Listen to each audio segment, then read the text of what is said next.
Advocate Balasaheb Ambedkar यांची विश्रामगृह अकोला येथे पत्रकार परिषद संपन्न. देशाचे पंतप्रधान नरेंद्र मोदी यांनी मध्यंतरी असताना घोषणा अशी केली की नवीन पार्लमेंट येण्याच्या अगोदर कॉमन सिव्हिल कोड किंवा युनिफॉर्म सिव्हिल कोड आम्ही लागू करणार अशी घोषणा केली. अनेक राजकीय पक्षांना इलेक्शन म्हणजे लॉ कमिशनच्या मेल्स आल्या की तुमचं म्हणणं मांडा. लॉ कमिशनला आम्ही उलट विचारण्यात आलं की आम्ही कशावरती अभिप्राय द्यायचा हे तर आम्हाला पहिल्यांदा कळवा. दुर्दैवाने नरेंद्र मोदी बाबरजी व्हायला निघालेले आहेत, पण बाबरजी होण्या अगोदर घरात गॅस आहे की नाही हे बघितलं नाही, अन्नधान्य आहे की नाही हे त्यांनी बघितलं नाही. आणि आता लक्षात येतंय या बाबरजीचं असणारं घर हे रिकाम आहे अशी परिस्थिती आहे. कॉमन सिव्हिल कोड किंवा युनिफॉर्म सिव्हिल कोड याचा ड्राफ्टच तयार नाही आणि ड्राफ्ट तयार न होता ते कॉमेंट मागतात आहेत अशी असणारी परिस्थिती आहे. कॉमन सिव्हिल कोड ड्राफ्ट करण्याचा एकेकाळी बाबासाहेबांनी स्वतःहून ती जबाबदारी घेतली होती, पण त्यावेळेसच्या मंत्रिमंडळाने चर्चा जी झाली किंवा तिथल्या असणाऱ्या राजकीय नेत्यांमध्ये व त्याच्यामध्ये हिंदू संघटनांचे सुद्धा नेते होते, सगळ्यात किचकट प्रश्न असं त्या ठिकाणी जो आला तो म्हणजे हिंदू समाजामध्ये जो विवाह होतो हा विवाह दोन पद्धतीने असणारा होतो.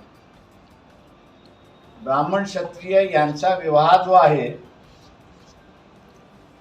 तो होम आणि सप्तपदीने होतो अशी असणारी परिस्थिती आहे. वैश्य, शूद्र, अतिशूद्र आणि आदिवासी असं आपण जर धरलं तर यांचं असणारं लग्न हे अंतरपाठ पद्धतीने होतं अशी परिस्थिती आहे. लग्नाची पद्धत वेगवेगळी आहे. जेव्हा युनिफॉर्म करायचं म्हटलं किंवा कॉमन करायचं म्हटलं, एकत्रित करायचं म्हटलं तर या दोन विवाह पद्धतीपैकी कुठली तरी एक विवाह पद्धत त्या ठिकाणी स्वीकारावी लागते.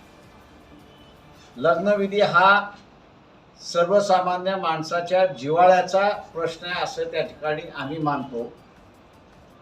त्याच्यामुळे ही जी घाई चाललेली आहे ही घाई हिंदू समाजातच भांडणं लावण्यात अशी असणारी परिस्थिती आहे. मान्यता कोणाला द्यायची, अंतरपाठ ज्या पद्धतीनं लागतं तिला असणारा मेन किंवा एकच लग्न पद्धती मानायच्या का, की होम हवन आणि सप्तपदी ही लग्न पद्धत जी आहे तिला मेन पद्धत मानायची का, याच्यावरती मोदीने एक मत करून हिंदू समाजातच घेतलेलं नाही अशी असणारी परिस्थिती आहे. आणि यामुळे RSS, BJP, नरेंद्र मोदी यांचं सरकार ते ड्राफ्टही सर्क्युलेट करू शकत नाही अशी असणारी परिस्थिती आहे. परंतु 2024च्या लोकसभेच्या निवडणुका लक्षात घेत आता त्यांच्याकडे कुठलाही मुद्दा राहिलेला नाही. समाज विभक्त करण्याचा कुठलाही मुद्दा राहिलेला नाही. या कारणास्तव भारतीय जनता पक्षाच्या सरकारने, नरेंद्र मोदीने आणि RSSने कॉमन सिव्हिल कोड काढलाय आणि त्याची चर्चा सुरुवात केली. RSS हे हिंदू समाजाचे ठेकेदार आहेत म्हणून असं सांगतंय. त्यांना माझं असणारं आव्हान आहे की या दोन विवाह पद्धतीपैकी आपण कुठल्या विवाह पद्धतीला मान्यता देताय, याचे खुलेपणाने कुठल्या पद्धतीचं आपण समर्थन करताय, हा खुलासा आपण केला तर अधिक चांगला त्याच्यामधला होईल.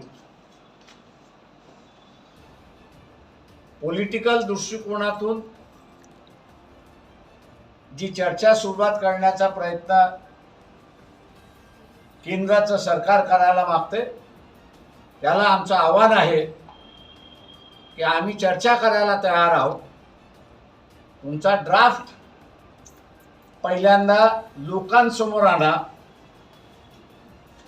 तुमच्या मनामध्ये काय आहे ते पहिल्यांदा कागदावरती येऊ द्या. तुमच्या विचारांमध्ये जे आहे ते लोकांना कळू द्या आणि मग त्यावरती आम्ही आमचे कॉमेंट्स द्यायला तयार आहोत. आम्ही मागे हटणार नाही. तेव्हा हा डिबेट जर सुरुवात करायचा असेल RSSला, तर RSSने पहिल्यांदा कॉमन सिव्हिल कोड किंवा युनिफॉर्म सिव्हिल कोड जे काही तुम्हाला नाव द्यायचं आहे त्याचा ड्राफ्ट पहिल्यांदा पब्लिकली पब्लिश करा, हे आव्हान आम्ही त्यांना करतो. आपण आता विचार सर, या कॉमन सिव्हिल संपूर्ण या प्रक्रियेमध्ये जो आहे मुस्लिमांना एक याच्यामध्ये भीती वाटते आहे, पण त्यापेक्षा जास्त हिंदू समाजाला जास्त भीती आहे का, असं आहे. मी आपल्याला असणारा कळीचा मुद्दा कॉमन सिव्हिल कोड मधला त्या काळी निर्माण झाला आणि इनडायरेक्टली सगळेच राजकीय पक्ष त्यावेळेस माघार घातले. तो कळीचा मुद्दा मी आपल्या समोर या ठिकाणी मांडलेला आहे की हिंदू समाजामध्ये दोन वेगवेगळ्या लग्न पद्धती आहेत. त्या दोन्हीही जिव्हाळ्याच्या आहेत.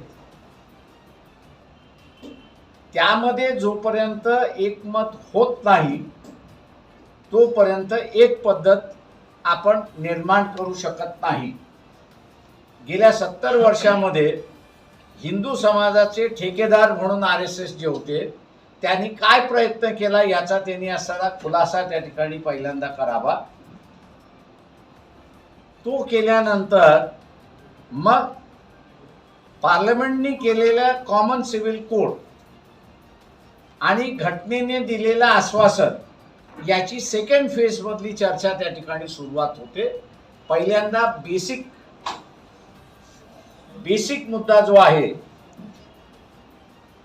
तो बेसिक मुद्दा हा लोकांच्या कुटुंबाशी संबंधित आहे, जिव्हाळ्याशी संबंधित आहे. तो हा विवाह पद्धत आहे. त्याच्याबद्दल जोपर्यंत एकमत होत नाही तोपर्यंत कॉमन सिव्हिल कोडचं घोडं पुढं सरकत नाही, अशी असणारी परिस्थिती आहे.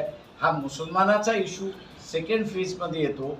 पहिल्या फेजमध्ये हिंदूंचा इश्यू येतो, असं त्या ठिकाणी आमचं पक्षाचं म्हणणं आहे. भारतात एक सर्वात मोठी शंका जी उपस्थित केली जाते कॉमन सिव्हिल कोडच्या अनुषंगानं की आरक्षण रद्द होईल आणि जे आरक्षणाचा लाभ घेणारे वर्ग आहे ते परत त्याच परिस्थितीत जातील. आरक्षणाच्या संदर्भात जी भीती आहे ती कितपत खरी आहे? कॉमन सिव्हिल कोड आणि आरक्षण याचा काहीही संबंध नाही. त्याच्यामुळे कॉमन सिव्हिल कोड आल्यामुळे आरक्षण संपेल असं मुळात नाही.